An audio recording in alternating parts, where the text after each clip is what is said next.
Hello, I show you how to factory reset through code on LG L80. Open the phone diary, enter the proposed code,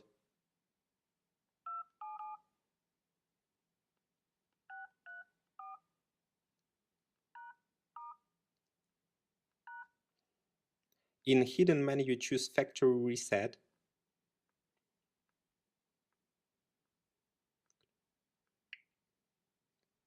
finally confirm the factory reset, click OK. Your device will now restart.